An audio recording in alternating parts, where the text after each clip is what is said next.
Sunday surprise draft for week 7. Quick trivia question, although you got multiple questions right earlier. How many do I got to get right today? This one. Yeah. You got to get another one, baby.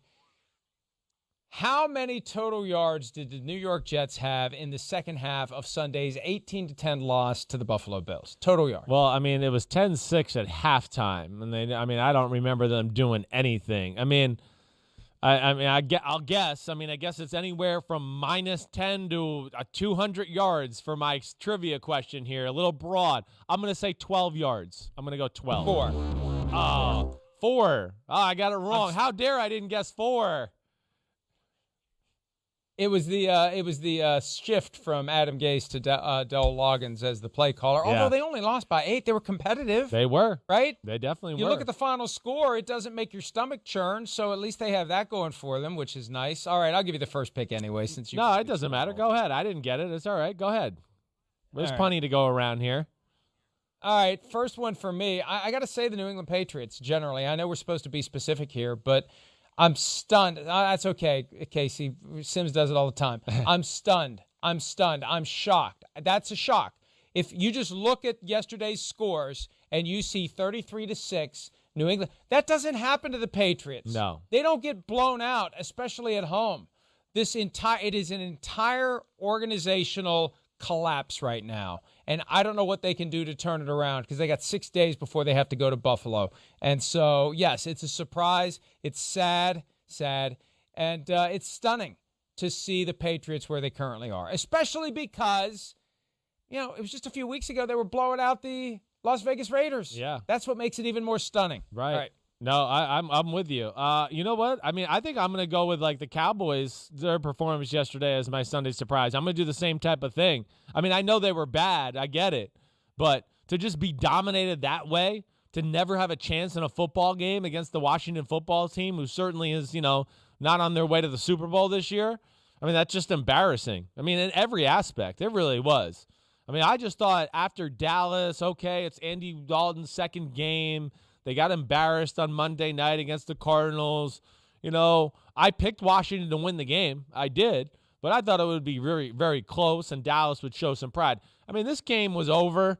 It was over before I got done with my first serving of French fries yesterday. It was done. You were like, well, they got no chance.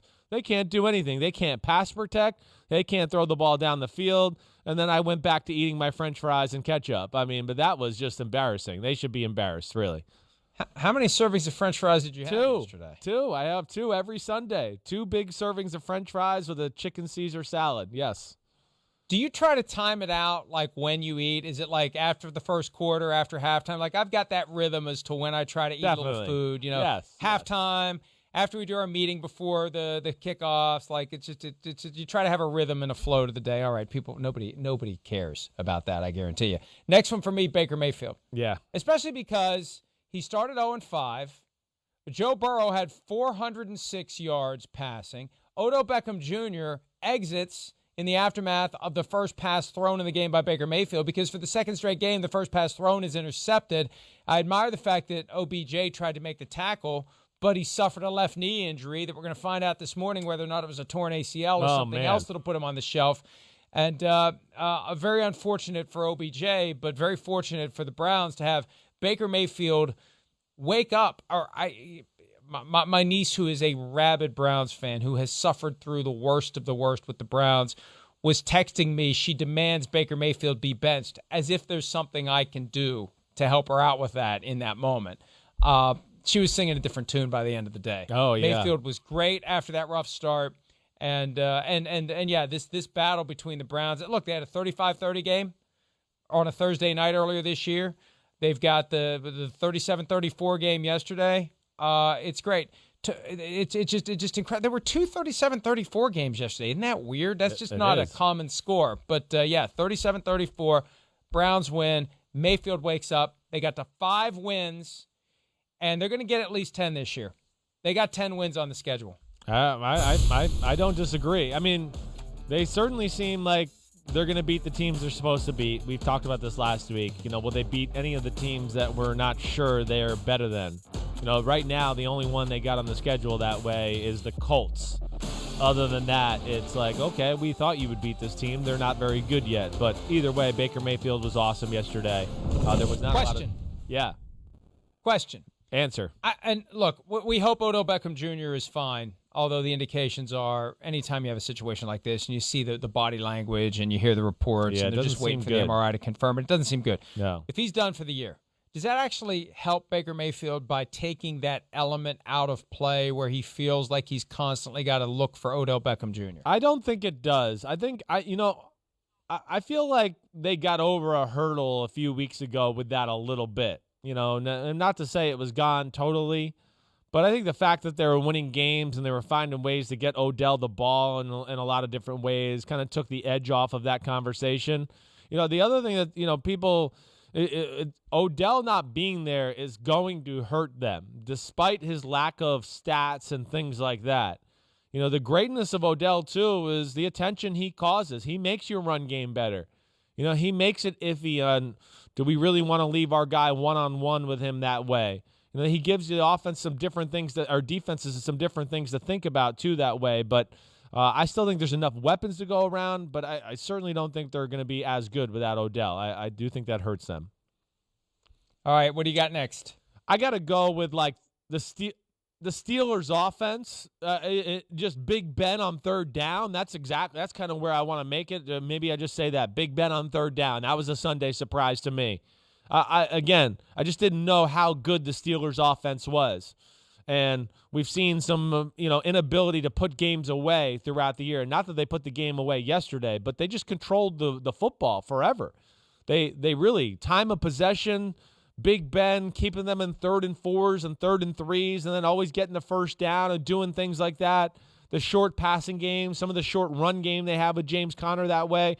I think that was the shocker to me about yesterday's games. The fact that, Tennessee Titans defense, which has not been good, they just couldn't make a play, couldn't get off the field that way, especially in that first 3 quarters. And really, Pittsburgh's offense had the way with them. I know they lost a turnover battle, right? The Steelers, but it was like it's weird to lose. Yeah, they lost a turnover battle, but didn't have any turnovers until it was 27-7, or 24-7 at that point. So really good performance by Big Ben, the offense, and the Steelers in general. I'm going down to New Orleans, and I'm going to take a guy from the team that ultimately lost the game. I thought the Saints would win more easily than they did, but Teddy Bridgewater. Right. Let me tell you, and this is a full season surprise. I don't know what I really expected from him. I was rooting for him. He was 5-0 last year with the Saints. This year, even though they've fallen under 500 now in Carolina, they're so much better than people thought they were going to be. They're so much better than I thought they were going to be. Bridgewater was 23 for 28 yesterday, 254 yards, 2 touchdowns, no picks, passer rating of 128.3.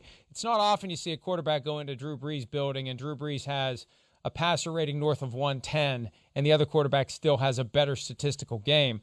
But, and Cam Jordan, I asked him after the game who had the advantage. You guys know Teddy. He knows your defense. He said he thinks it advantaged Teddy to know that defense, and it showed. Right. And I hope the Panthers can make it interesting. I hope they make a run for the 7th seed because I think they're going to get better as the season goes on. They have plenty of games early in the year that they can look to and take some confidence and pride in and maybe use that to keep building. But yesterday's a game that it felt for a while like they may win it. Definitely. And you know what? Even though I'm praising Teddy Bridgewater, he took that sack that put Joey Sly out of field goal range, still came dangerously close to setting the all-time NFL record with a 65-yarder to force overtime. But I'm very impressed with what I've seen from Teddy, and I was surprised he was as good as he was yesterday because I thought the Saints would know him better than it showed on the field. Yeah, well, I think between Joe Brady and him knowing that coaching staff and then Teddy knowing some of their calls and things that showed that they're, it was advantage them. They kind of knew how to attack it. I think it'll be different the next time around because now Dennis Allen will get a feel for how that works. But I'm with you. And that like we talked last night, that Carolina team is a little bit more dangerous than we give them credit for on the offensive side of the ball. Do I still have one more pick left? Yes. I don't know where I want to go here. This is a tough one. I guess the biggest Sunday surprise to me would be at 4 catches, 70 yards. Maybe we should have doubled Devontae Adams, the Houston Texans, but they just continued to let that go all day long, and Rodgers just torched them that way. That was probably one of the biggest surprises. Romeo Crennel from Belichick. They usually take away people like that. That was a shocker to me. Yeah, especially when Aaron Jones was taken away before the game even started. Hi, I'm Mike Tirico, and thanks for watching. Make sure to hit subscribe for the latest news and highlights from NBC Sports.